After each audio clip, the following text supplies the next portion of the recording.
Paulo, Atos 20, versículo 25, diz assim a palavra do Senhor.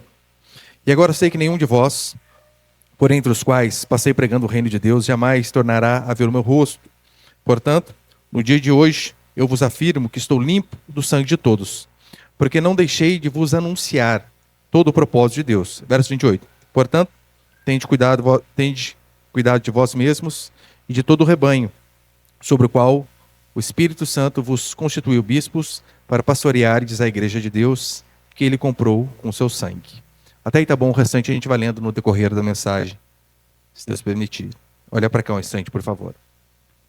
Você sabe que se despedir de alguém, via de regra, é um momento triste da vida. E quanto mais proximidade você tem com essa pessoa, mais doloroso é este momento. Aqui Paulo está fazendo exatamente isso. Paulo sabia que provavelmente ele não veria mais aqueles irmãos, é isso que ele diz. Então todos ficam comovidos por aquilo que o apóstolo diz. Paulo, durante todo o seu período ao qual ele viveu aqui na terra, durante toda a sua vida, ele foi um pastor muito amado pela maioria, por aqueles de fato que amavam a Deus. E aqui o que nós vemos é o seu sermão de despedida aos irmãos de Éfeso.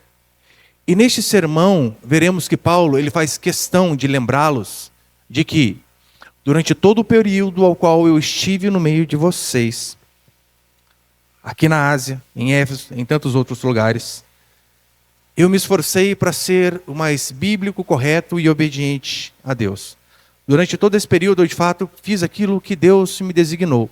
E o motivo de eu estar partindo agora daqui e não ver mais vocês, eu só estou indo embora porque é direção do Espírito, não sou eu que mando, Deus ordena, e mesmo sabendo que passarei dificuldades, tribulações, prisões e provavelmente a morte, eu estou disposto a fazer isso. E Paulo, de fato, ele vai afirmar que ele não se importa nem com sua própria vida. Acho que foi semana passada, eu preguei no versículo 24, que ele vai dizer isso. Mas nada considero a vida preciosa para mim mesmo, contanto que eu complete a minha carreira e o ministério que recebi do Senhor Jesus para dar testemunho do Evangelho da graça de Deus. Ou seja, o apóstolo aqui ele faz questão de ensinar aqueles irmãos, antes de partir, que o propósito de Deus ele está acima daquilo que nós achamos que é bom para nós. A vontade de Deus está acima da nossa vontade. O reino de Deus e o propósito do Senhor está acima do nosso bem-estar. Sabemos que de fato a vontade de Deus é sempre boa, mas por vezes ela não vai ser prazerosa à nossa carne. É o que está acontecendo aqui com Paulo. Foi o que aconteceu com o nosso próprio Senhor Jesus Cristo, quando ele está lá no Getsêmani, orando e suando gotas de sangue. Não são gotas de sangue de prazer, mas de angústia. Porque obedecer a Deus por vezes, neste mundo perdido, caído, ao qual nós vivemos, vai trazer muita angústia. Por isso eu e você não devemos esperar, em hipótese alguma, um evangelho confortável. Um evangelho onde as coisas sempre deem certo. O símbolo da nossa fé, pelo menos aqui neste mundo, é uma cruz e não uma coroa. E se o nosso mestre obteve isto, nós que somos seus seguidores, seus súditos, seus servos, não devemos esperar nada diferente. De fato, a nossa fidelidade a Deus, ela deve vir antes da nossa felicidade. É isso que se espera de um homem de Deus e de uma mulher de Deus. É esse o exemplo que Paulo vai dar aqui, mostrando de fato ele foi um pastor bíblico à luz da Escritura para aqueles irmãos. Eu quero, em nome de Jesus, terminar esse princípio aqui, este capítulo, com 3 princípios. O primeiro é o seguinte: o tema da minha mensagem hoje é um pastor bíblico. Primeiro, nós vemos que um pastor fiel, ele prega tudo, ou prega de tudo. Versículo 25 ao versículo 27. Você pode acompanhar comigo novamente, por favor? Agora eu sei que nenhum de vós, por entre os quais passei pregando o reino de Deus, jamais tornará a ver o meu rosto. Portanto, no dia de hoje, eu vos afirmo que estou limpo do sangue de todos, porque não deixei de vos anunciar todo o propósito de Deus. Veja, primeiro, Paulo ele diz: vocês não vão me ver mais. Não no sentido de que, quem sabe um dia. Aqui, de fato, Paulo, ele está dizendo que a probabilidade, a possibilidade era de não mais ver aqueles irmãos, porque ele sabia que as chances dele morrer eram imensas. Paulo aqui ele não está fazendo uma profecia, mas ele está analisando de fato de forma lógica. o Espírito testifica que ele passaria por prisões e tribulações. Ele sabe que os judeus, os fariseus, estavam furiosos com ele, a ponto de querer matá-lo. E ele está indo para Jerusalém, onde tem mais pessoas que estavam furiosas com o cristianismo. Então, analisando de forma lógica, ele sabia. Não volta. Não volta. Mas é claro que aqui devemos fazer uma observação muito importante. Devemos fazer uma distinção, na verdade. Os apóstolos, eles foram inerrantes, eles foram infalíveis no que eles escreviam.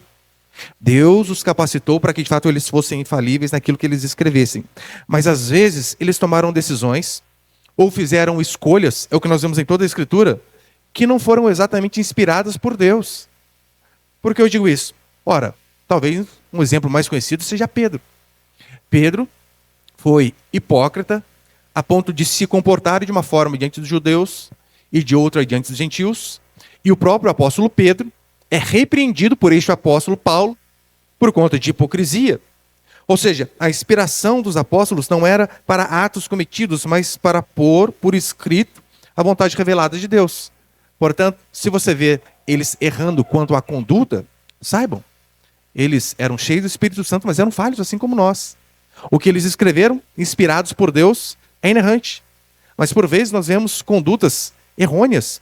É tão certo que, como ele diz aqui no verso 26, né? Portanto, no dia de hoje eu vos afirmo que eu estou limpo do sangue de todos. Paulo, ele está expressando aquela convicção de ter cumprido de fato a missão a qual Deus havia lhe designado. Pelo menos para com aqueles irmãos neste momento. E eu creio que, de fato, todo pastor deveria ter essa consciência limpa em relação a pregar aquilo que a igreja precisa. Não sabemos quando Deus vai nos retirar daqui, mover para outro lugar, ou nos remover deste mundo. Por isso a importância de buscarmos termos a consciência limpa em relação à pregação do Evangelho. Paulo, ele não moldou a sua pregação para agradar ou para evitar controvérsias. Como ele diz, preguei todo conselho. Aquilo que era necessário foi aquilo que eu falei. E nós não pregamos todo o conselho de Deus se omitimos o que é impopular ou aquilo que é doloroso. Porque por vezes, como eu preguei algumas semanas, nós somos tentados a fugir de alguns temas, a não falar determinadas coisas, porque sabemos que não cai bem. Não cai bem para a igreja, não cai bem para a sociedade. Alguns assuntos são complexos, alguns assuntos de fato ofendem pessoas da igreja. Que Deus, se tiver que nos ofender, que sejamos ofendidos pela palavra, não pela ignorância do pastor, pela falta de sabedoria do pastor. Mas sabemos que o evangelho por si só, ele é ofensivo quando nós não estamos dispostos a abrir mão de nossos pecados. Mas todavia, omitir aquilo que Deus mandou é covardia espiritual. Eu tenho plena convicção que, não só eu, mas todos os pastores, eles darão contas a Deus se suas pregações forem suavizadas, simplesmente para acrescentar números e não se importarem com salvar vidas. O nosso foco deve ser de fato isso que Paulo diz: preguei todo o conselho de Deus. A omissão da verdade é um assassinato espiritual. Por isso, sermões que nunca incomodam não são sermões bíblicos. Sermões que nunca te tiram da sua zona de conforto, que nunca confrontam atitudes pecaminosas que você tem, pensamentos. Não é um sermão bíblico. É necessário que por vezes você venha à igreja, eu vou porque eu preciso me sentir bem, mas você saia daqui pior.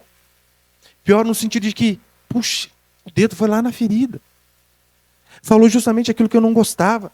É por isso que Paulo diz: eu estou limpo do sangue de todos. Aqui provavelmente ele está fazendo uma referência ao profeta Ezequiel, que pregou na época do exílio. E logo ali no comecinho de Ezequiel, capítulo 3, nós vemos Deus falando a Ezequiel: eu te constituí por atalaia. Você deve avisar ao povo que o inimigo está vindo. Se você avisar e o povo não se preparar, a culpa é deles. Agora, se você não avisar e eles forem derrotados pelo inimigo, eu vou requerer de você o sangue deles. Em relação à pregação do evangelho, é a mesma coisa. Nós devemos pregar todo o conselho de Deus, porque é isso que transforma a igreja, e é isso que, na verdade, vai me livrar de ser cobrado por Deus. Se eu não falar aquilo que Deus manda, Quem está em maus lençóis sou eu. Por isso Paulo diz, não deixei de pregar todo o conselho, ou seja, não escondeu nada, não omitiu, não sonegou nada. Eu acredito piamente que uma das formas de se pregar todo o conselho da palavra de Deus é da forma como nós fazemos pregações expositivas, quando pregamos um livro do início ao fim. Porque quando assim fazemos, a igreja é alimentada de todo o conselho. Se dependesse de mim, óbvio, eu sei que tem alguns temas que são mais gostosos, alguns que eu prefiro. Mas quando nós pregamos a palavra de forma expositiva, a igreja de fato aprende todo o conselho. É por isso que eu discordo, por exemplo, já viu? Esse aqui é o pastor da família, só prega sobre família. Esse aqui é o pastor dos jovens. Esse daqui é o pastor da escatologia, de casais. Só fala sobre esses assuntos. O que a Escritura diz é que nós devemos pregar todo o conselho. Toda a Escritura, tudo aquilo que o povo necessita. É por isso que, se dependesse de mim, nossa, o tema que particularmente mais me comove pregar é a justificação pela fé. Eu amo pregar sobre isso. Nossa, mas como que toda vez que eu estudo, que eu leio, que eu prego, oh Deus, como aquieta meu coração.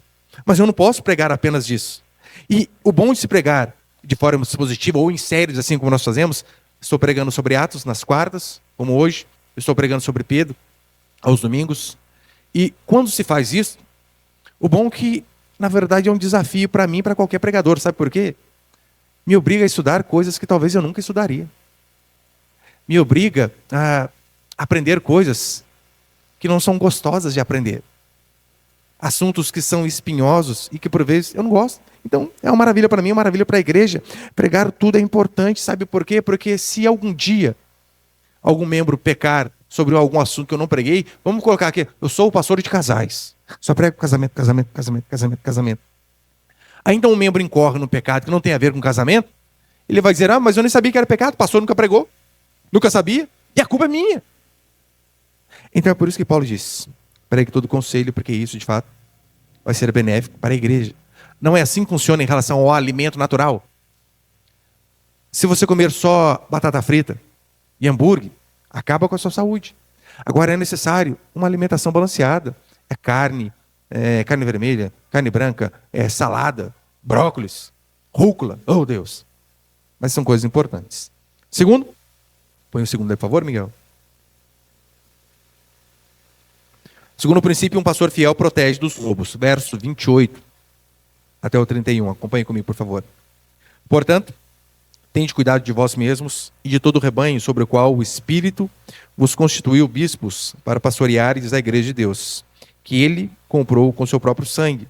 Eu sei que depois da minha partida, lobos cruéis entrarão em vosso meio e não pouparão o rebanho. E que dentre vós mesmos se levantarão homens falando coisas distorcidas para atrair discípulos para si mesmo.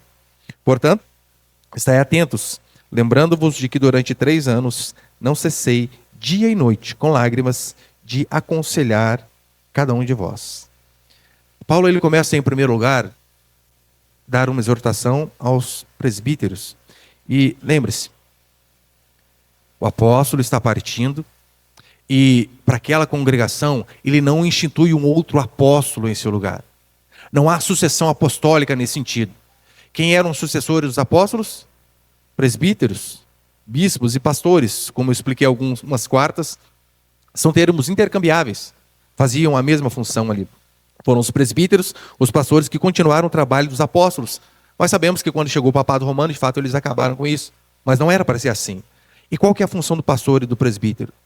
Eles não devem ter revelação. Eles não foram chamados para ter revelação. Eles foram chamados para pregar aquilo que Deus revelou aos apóstolos, aos profetas. É por esse motivo que quando você vê alguém, olha, a minha visão de igreja é tal, é um absurdo. Não temos a nossa visão de igreja, temos a visão da Escritura. Eu não tive revelação de nenhuma. O que Deus mandou está revelado e nós devemos apenas seguir isso daqui. Nós somos chamados para apenas continuar o trabalho dos apóstolos.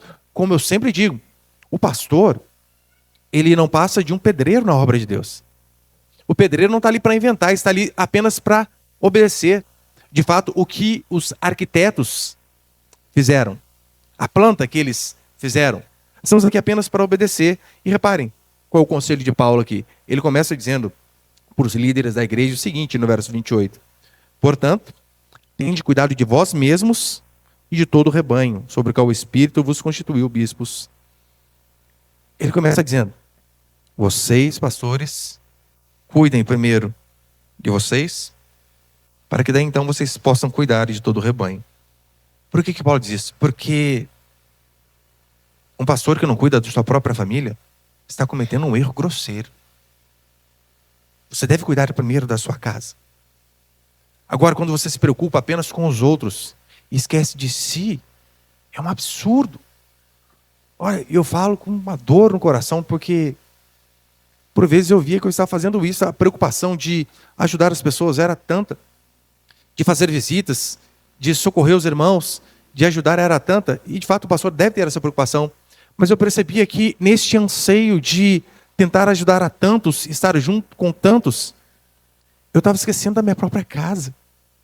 Até um dia, às vezes eu saía de casa para fazer visita, por exemplo, 2h30 da tarde, voltava 11 horas da noite, visitava ali umas 7 famílias de uma vez. Aí teve um dia, eu falei, olha, Raquel, estou saindo, vou visitar fulano, ciclano. E ela falou assim para mim, o dia que eu puder fazer uma visitinha para a gente. Eu falei, nossa, puxa vida. Aí eu percebi, falei, não posso incorrer nesse erro. Vou ajudar e servir os irmãos da melhor maneira que eu puder. Mas não posso esquecer, minhas primeiras ovelhas estão ali em casa. Eu já falei para os irmãos, né? Raquel significa literalmente ovelha. Como que eu não cuido da minha principal ovelha? Das minhas ovelhinhas que estão ali em casa. Por isso ele diz, cuide primeiro dos seus, faz a primeira parte, para que você de fato então possa fazer a segunda, cuidar do rebanho. E o pastor, ele deve cuidar do rebanho. Porque aqui o que Paulo está dizendo, na verdade, é vocês, ó rebanhos do povo de Deus, ovelhas do povo de Deus, vocês precisam ser pastoreados. Precisam ter alguém que de fato cuide de vocês. É para o seu bem. Já que vocês não têm oportunidade de se dedicar integralmente ao estudo da palavra, como um pastor integral tem, vocês precisam de alguém que de fato cuide de vocês, dê direção, esteja ali para mostrar o melhor caminho, ajudar vocês a entender melhor a palavra de Deus. É assim que funciona. E é por isso que nós vemos Deus se levantando durante todo o Antigo Testamento, profetas, e no Novo Testamento, nós vemos apóstolos e eles consagrando bispos, presbíteros, pastores. Para quê? Para que a igreja seja cuidada. Nós vemos que Paulo ele ensina a Tito e a Timóteo que há algumas qualificações para esses homens. Devem cuidar bem da própria casa, mais uma vez. Não ser dado vinho, boa reputação e por aí vai. Devem ter a aprovação da igreja. Só que eu sei que quando falamos, olha aqui, a igreja precisa de pastor, você precisa ser pastoreado, ter alguém que o acompanhe. Muitos talvez possam pensar assim, olha, mas a Bíblia não diz que somos todos iguais? Óbvio que somos. Diante de Deus temos o mesmo valor. Mas é um fato que Deus levanta homens para cuidar da igreja, para pastorear a igreja. É tão certo que os brethrens, tradução literal, ele seria de fato mesmo irmãos, um movimento influenciado lá pela reforma protestante, eles acreditavam que não era necessário um clero ordenado, um pastor, uma liderança ordenada, mas que a igreja deveria se reunir com o povo de Deus e então esperar, então a hora que Deus tocasse o coração do fulano, do ciclano, ele vinha e falava a palavra de Deus. E sabemos que tem igrejas no Brasil que seguem este modelo. A congregação cristã é uma delas. Tem um ancião? Tem, mas como funciona a pregação? Não tem o pastor ordenado de ofício que toda semana prega. Mas ali o culto começa e fica assim, ó. A hora que Deus tocar o coração de um, levantar, vem aqui à frente e prega. E não vemos que é assim que funciona, pelo menos segundo a Escritura. Mas de fato você precisa de alguém que lhe ensine, de alguém que lhe acompanhe, de alguém que tenha mais maturidade espiritual, para que nas decisões difíceis possa te mostrar qual é o melhor caminho. Nós fazemos isso em relação a várias coisas. Você não faz o acompanho médico com o seu filho, quando ele nasce? Você começa lá com o pediatra neonatal. Deve crescendo. Nós temos acompanhamento médico a vida inteira. E se o acompanhamento médico para a nossa saúde é importante, por quê? Para a saúde espiritual não seria? Óbvio que é. Então, pastores, de fato, são enviados por Deus para nos guiar, para nos mostrar o melhor caminho. E não só por isso que você precisa de um pastor. Paulo vai dizer, versículo 29 e 30, que lobos entrarão no meio da igreja. Acompanhe comigo novamente, versículo 29 e 30. Eu sei que depois da minha partida, lobos cruéis entrarão no vosso meio e não pouparão o rebanho. E que dentre vós mesmos se levantarão homens falando coisas distorcidas para atrair discípulos para si. Quando depois da partida de Paulo? Vocês vão concordar comigo que nós estamos nesse período, depois da partida do apóstolo Paulo. E olha o termo que ele usa, lobos cruéis. Lobo, predador de ovelha, vai entrar no meio da igreja. E lobos, eles vêm disfarçados, eles falam suaves, mas eles ferem mortalmente a igreja e as ovelhas. Então veja a importância, de fato, de não se acreditar nessa ladainha de que eu não preciso de pastor. Necessitamos de homens de Deus, de fato, mais experientes que nos liderem. Porque ele diz, olha, falarão coisas distorcidas, é o que Paulo afirma, distorcida do quê? Dos ensinos. Ele ainda deixa claro, por isso, permaneçam atentos. Por conta desses falsos ensinos. Ou seja, uma das funções do pastor é defender o rebanho dos lobos que entram, dos ensinos distorcidos. Logo quando você vê um pastor denunciando, criticando uma outra pessoa por conta de um falso ensino, se ele está fazendo aquilo de forma correta, ele está defendendo o rebanho que Deus lhe conferiu. Então esse papel de, ai, não julgueis, é por conta disso que a igreja morre. É por conta disso que as pessoas estão se perdendo. Saibam, esse homem de fato está fazendo aquilo que é a vontade de Deus. Paulo passou 3 anos fazendo isso, aqui na Ásia. No versículo 31 é exatamente isso que ele vai dizer. Portanto, estai atentos, lembrando-vos que durante 3 anos não cessei, dia e noite, com lágrimas, de aconselhar cada um de vós. 3 anos, Paulo diz. Eu estive aqui, pregando todo o conselho da palavra de Deus. Eu estive aqui, ensinando a vocês o que é correto. Eu estive aqui, ensinando vocês a reta doutrina, livrando vocês do engano. Mas eu sei que assim que eu partir, esses homens vão entrar, mas tomem cuidado. A igreja moderna, infelizmente, ela se tornou tão ingênua que ela consome qualquer mensagem bem apresentada, ela não examina a Escritura. É triste quando pessoas são levadas por qualquer vento de doutrina e não leem, não buscam a verdade. Um rebanho sem vigilância é um banquete para lobo, é o que Paulo afirma. E terceiro, e último para encerrar, põe ele, por favor. Terceiro e último princípio. Um pastor deve ser exemplo de desprendimento. Verso 32, acompanhem comigo, por favor. Agora, pois, consagro-vos a Deus e a palavra da sua graça, aquele que é poderoso para vos edificar e vos dar herança entre todos os santificados. De ninguém cobicei prata, nem ouro, nem roupas. Vós mesmos sabeis que essas mãos supriram as minhas necessidades e as de meus companheiros. Veja, primeiro Paulo disse, olha, consagro vocês a palavra de Deus, porque ele sabe, uma igreja, cristãos que não são guiados pela palavra de Deus, estão em maus caminhos. Mas aí, o testemunho final dele é fundamental. Paulo está se despedindo daqueles irmãos para nunca mais vê-los, e ele termina o seu ministério diante daquelas pessoas, dizendo, veja a minha vida. Vocês me viram de fato cobiçando algo que não é meu? Vocês têm algo para falar contra mim? É por esse motivo que eu particularmente eu discordo em partes daquela frase que diz assim, né? Muitos pastores vão dizer, olha, eu prego aquilo que eu vivo. Por que eu discordo em partes? Se eu digo assim, ó, eu prego aquilo que eu vivo, se eu vou pregar sobre santidade, e eu prego santidade com base naquilo que eu vivo, o padrão de santidade que eu vou pregar será muito baixo comparado ao padrão da Escritura. O que eu devo fazer é pregar o que é santidade segundo a Escritura, e eu também, junto com a igreja, me esforçar para viver dessa forma. Mas, de fato, o pastor ele deve dar exemplo, pelo menos, de esforço, de se esforçar para viver da forma como que ele prega. Porque se ele prega A e vive de forma B, há uma incoerência. Tem pastores que, de fato, pregam muito bem, mas dão um mau testemunho na forma de viver. E o que adianta ter uma boa oratória, um bom conhecimento, sendo que ele dá mau testemunho para os de dentro e principalmente para os de fora. Ah, pastor, então o que as pessoas pensam de fora é importante? Óbvio que é, foi exatamente sobre isso que eu preguei domingo.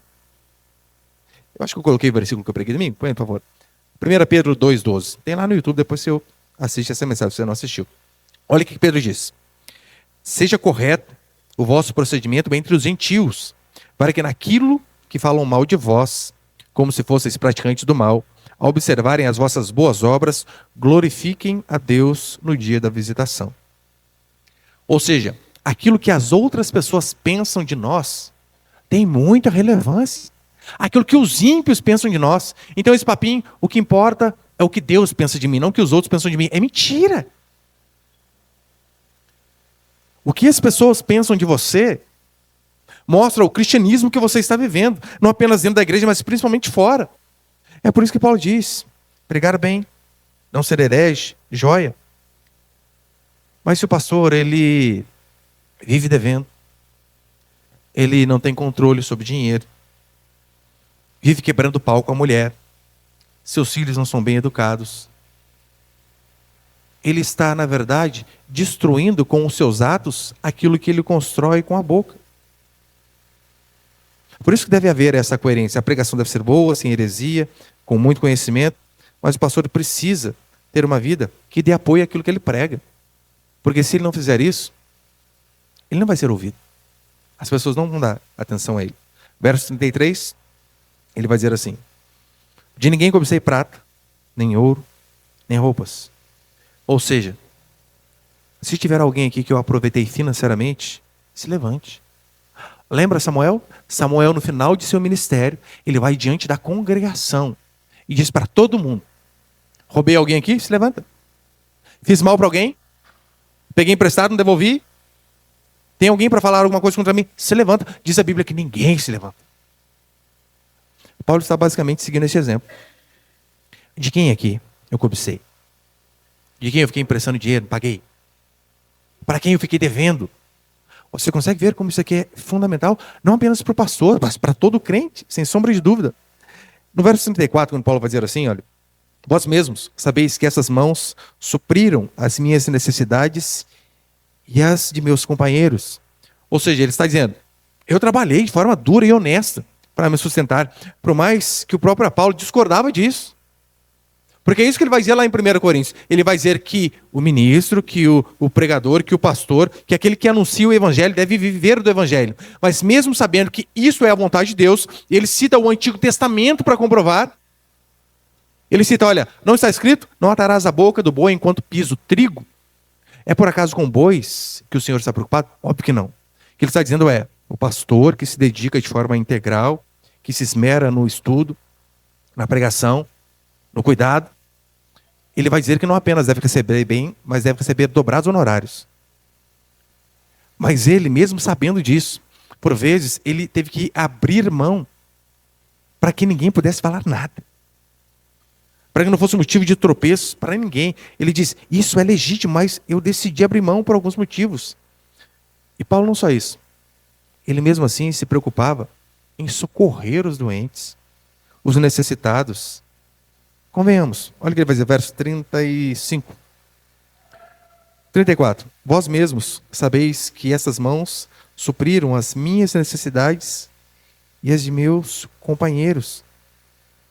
Em tudo vos dei exemplo de que deveis trabalhar assim, a fim de socorrerdes os doentes, recordando as palavras do próprio Senhor Jesus. Dar é mais bem-aventurado do que receber.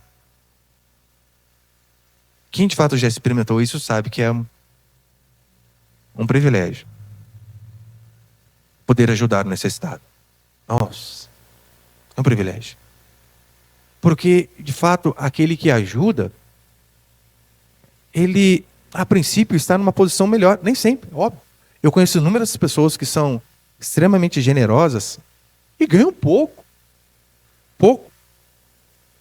Mas esse princípio de ajudar o próximo, ele é fundamental. É um privilégio socorrer o necessitado. Por isso que pastores e líderes, no caso Paulo está dizendo aqui, a eles devem de fato revisar o coração constantemente.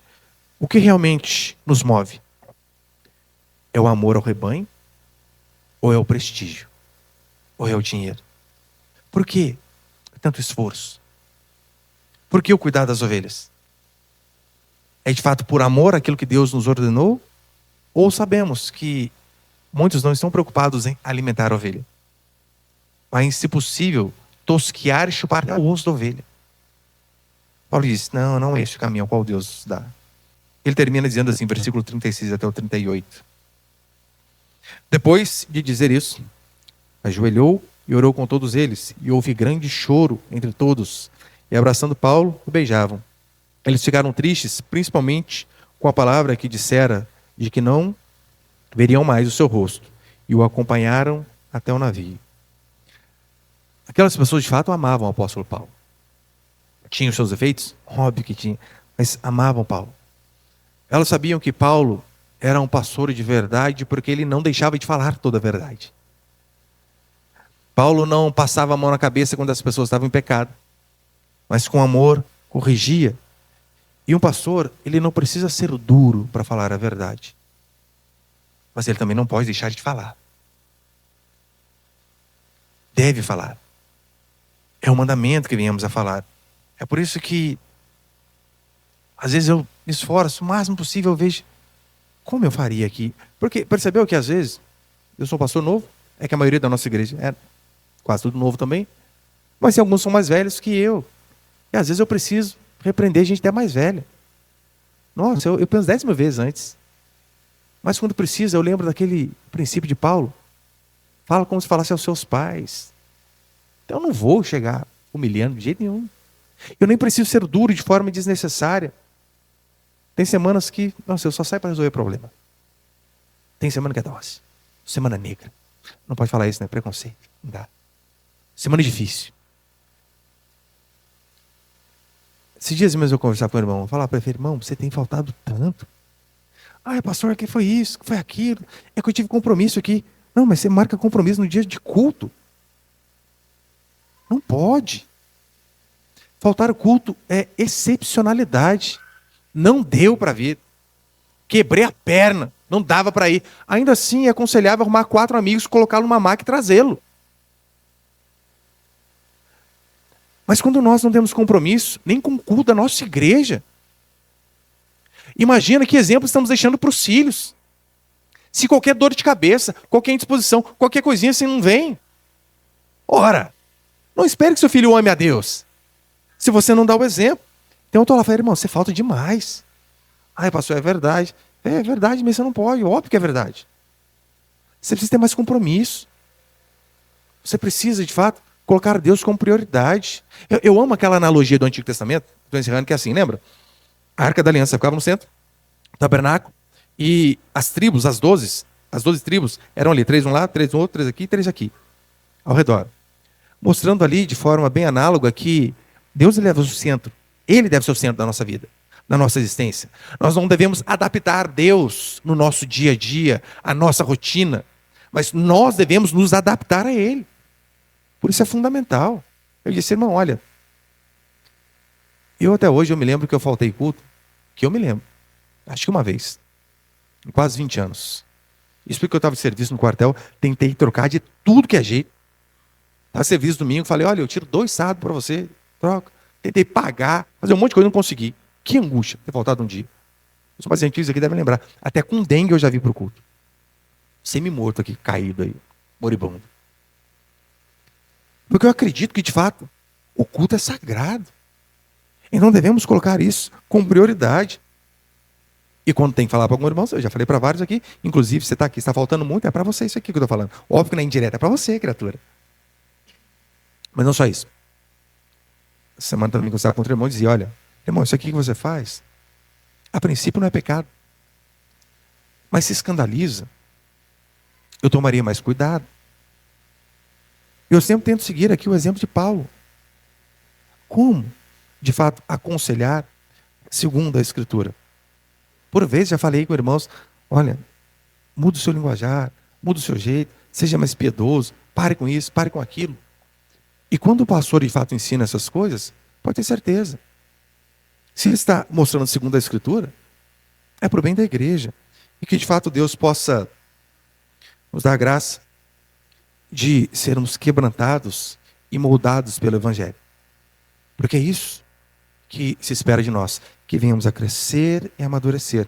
Portanto, que o Evangelho transforme a mim e a você. E as correções que vêm da parte de Deus, seja pela boca do pastor ou pela boca de qualquer outro irmão, que nós venhamos aceitar de bom grado para sermos a cada dia mais moldados à imagem e semelhança do Senhor. Amém, meus irmãos?